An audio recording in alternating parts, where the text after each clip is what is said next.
it's Tara here with Create Life Paper Words, and I have for you part 2 of my France 2021 album. It is the exact same as, or the album part is the exact same as part 1, which is right here. They just have different little labels on them is all. And these are both from Studio Calico, and they are the 6x12 size. Okay, so when we left off, we had done one day in the, we had just gotten to the Loire Valley. There we go. Our next day, so day 4 of our road trip, we did some chateaus. And this was actually probably the hottest day we had the whole time we were there. And so we started here, and then we went here, here, and here. And let me just double check. Yeah, Tours is right there. So this is where we stayed. Okay, just to give you an idea. This looks like I did some journaling. Oh yeah, I did it about the different chateaus we went to. And then I've got like little tickets in there, and then the different chateaus. I've got all the little booklets in here. Okay, so these are a collection of from where I stand photos for that day, which I love floors. And then these are just more collection of photos. This is for, so I was so overwhelmed with how many photos that I had from this one day that I decided to do Project Life collages for them. So this first one is from Chateau d'Ussy, which was a very, very neat one. This is the one that they say the Sleeping Beauty fairy tale is based on, or the place the Sleeping Beauty fairy tale is based on. And it was very cool. I really enjoyed it. It is privately owned. And so it was really neat to see the differences, especially for the kids, in sort of like what a privately owned chateau looks like opposed to what a French government owned one looks like. So I really liked this chateau.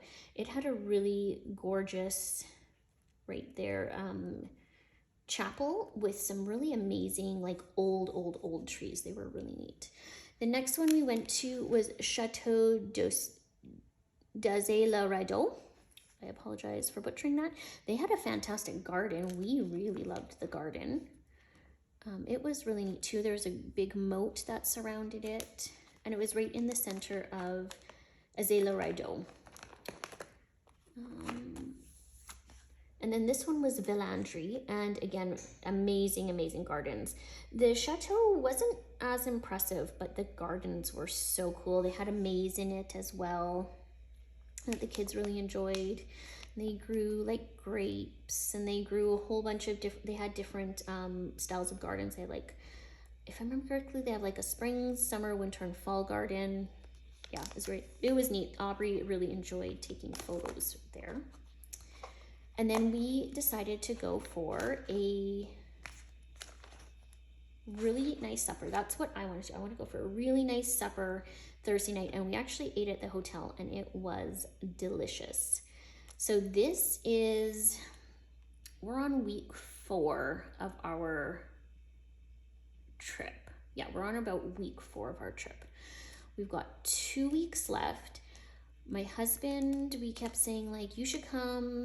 The farming season had not been great. They were almost done, sort of thing. And I talked to him that night after we had supper, and I'm like, you're not coming, are you? And he's like, I just don't know. We woke up the next morning to a text that he had booked a flight for the next Tuesday. So yeah, he left. So this is Friday morning, I believe. Yeah, this is Friday morning, and he booked a flight for 4 days from then. So the kids were so excited.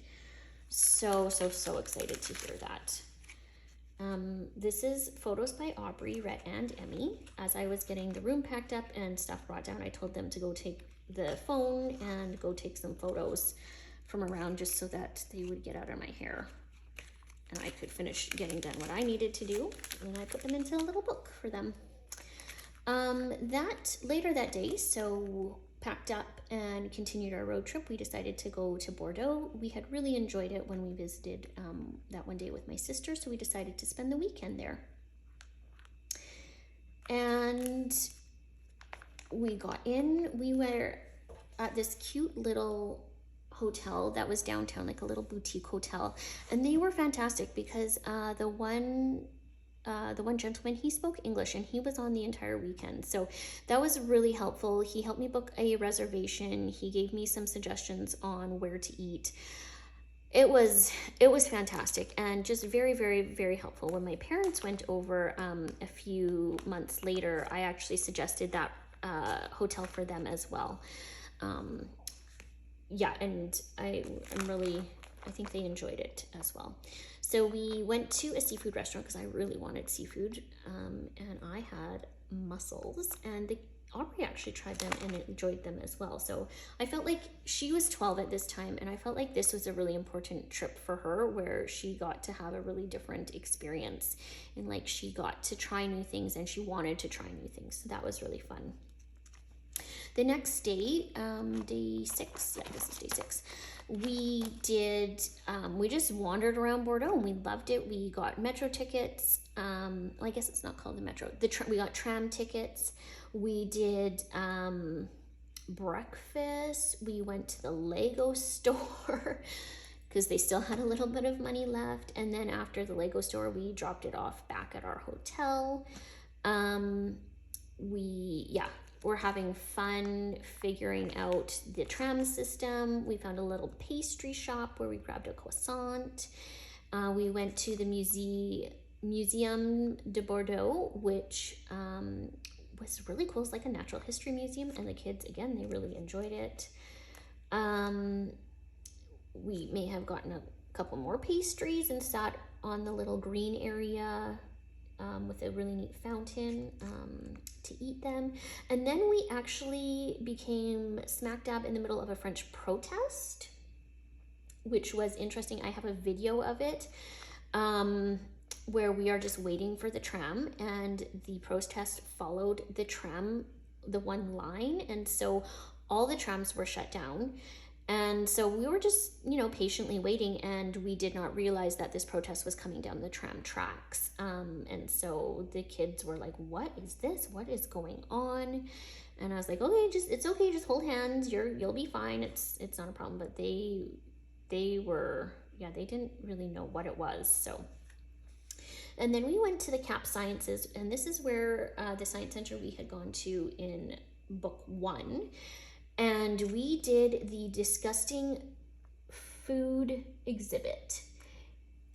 It was about disgusting foods from around the world, and you could taste some of them. We did do a tasting.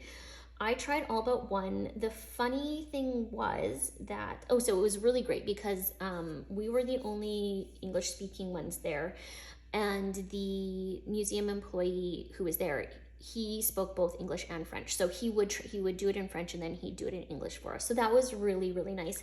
The kids did try a couple of them. The funny thing is that I think was the third one, was root beer, which for us is a normal occurrence, but we didn't realize that in Europe it's not, at least where in France where they were, it's not a thing at all. And so the kids were like, yeah, we'll definitely have that, because they knew what it was when they saw it.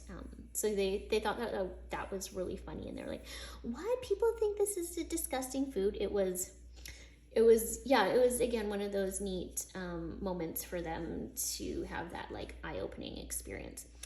And then we tried to go to the Bassin des Lumières. It was a long, hot walk because I didn't realize we could have taken the bus. That was totally my fault. Anyways, we couldn't buy tickets anymore once we got there. The kids were hot and tired and hungry. And thankfully there was someone there who spoke enough English that she and I could communicate, and she told me how to take the bus back to our hotel. Yeah, so that was lots of fun. I really enjoy wandering around a city. It's one of my favorites. So yeah, these are sort of the places that we visited. All our little tickets and stuff. A Lego bag. I think it's just got receipts in there. But I love to put bags in my album. You guys know this if you've watched my stuff. And then some photos of the different places. So these were from the Museum de Bordeaux. I love their doors, oh my goodness. This is the fountain where we had snacks. Here is the protest. Here is the Disgusting Food Museum. Just, yep, patiently waiting. Some yummy gelato. It was so good. I think this is one of the better ones that I mean, they're all good, but this is one of the better ones that they had. And then they had this delicious macaron gelato. Oh my goodness, so good. And then the next day we were like, well, we could go do this. We could go do this. And I texted my sister and said, hey, like, do you want us to stay away a little bit longer? And she said, no, we're ready for you guys again. So we went back and we met their cousin Alexander. And that was such a special day, just with all their family back in Canada. We were the first ones to meet him, and we just absolutely enjoyed it. The kids love holding him so much. And so we had a few days with them. Yeah, see, we took a photo of them. I love little Lenny just poking his head up there. He was such a sweetie. And then this is Colin's trip out. So that was on the Tuesday, and we were just all like, oh, so we were so excited. My brother-in-law had said that he's like, I'll go pick him up if you want. I think he wanted to get out of the house, and I was like, no, the kids want to go. I want to go. So I don't have a photo of that, but I think we all cried. So yeah, it was all five of us. It was such a great emotional moment. The next day, he ended up having a really good sleep, and so he did not take long to acclimatize. And so the next day, we took him to the beach. The kids were happy to be back in the water because they'd been away for a good week and a half. And then we just walked around the boardwalk area. And then the Friday, we wanted to go to the water park, but it was at capacity that day. So after waiting for about 20 minutes to see like what was going on, we decided to do La Coquenelle again, which is like right across the parking lot from it. And they got Emmy on the log ride, and she would not even look at me. She was so excited to see her dad. He loved it. I picked up some oil pastels for my friend that day. Yeah, we had such a great family day. And then spent the next couple days with my sister and Alexander and her husband. And then Sunday morning we got up and we drove to Bordeaux and dropped off our rental car and hopped on the train to head to Paris. So we had about a 3-hour train ride, which was pretty good actually, and dropped our bags off and went and explored. The kids really wanted to do the Eiffel Tower. That was what they wanted to do. And they also Rhett wanted to see the Mona Lisa at the Louvre. Not because I think he wanted to see the Mona Lisa because he loves art, but because he wanted to know what the fuss was about. So we took him on the metro, and we took him up to the Eiffel Tower, and we, unfortunately, because we didn't realize Colin was going to be there, I didn't book tickets early enough, so we couldn't go up to the very, very top. So we just went up to the second level. We walked that. Colin actually had to carry Emmy up of that the whole way. We had a lot of fun. We did do the Mona Lisa. Rhett couldn't believe the big long line for it. He just didn't quite understand it. But we were only at the Louvre for maybe an hour and a half, which was honestly perfect for the kids. We had a really yummy supper, and we had done so much walking. We all fell asleep pretty instantly. And the next day we surprised the kids with Disneyland Paris. And so again, I booked this like the moment I knew Colin was coming, because I really wanted to take the kids there, but did not want to do that myself. And it would have been almost impossible because Emmy couldn't go on all the rides. So yeah, we had such a fantastic time there. We did 2 days at Disneyland Paris. It was amazing. It was the perfect sort of end to our France adventure. And I even was able to keep it a, oh, look at how much journaling I did. I was even able to keep it a surprise for them until we were walking back from getting breakfast that morning, and Colin was asking me a question, and Aubrey overheard, and we were like, no, don't tell the other two where we're going. Yeah, but it was fantastic. So the next day we flew back to Canada. Here's some more of our Disneyland adventure. And then just like that, 6 weeks was over, and we had another 9-hour plane ride home. Yeah. So there you go. That is my 2021 Part 2 France album.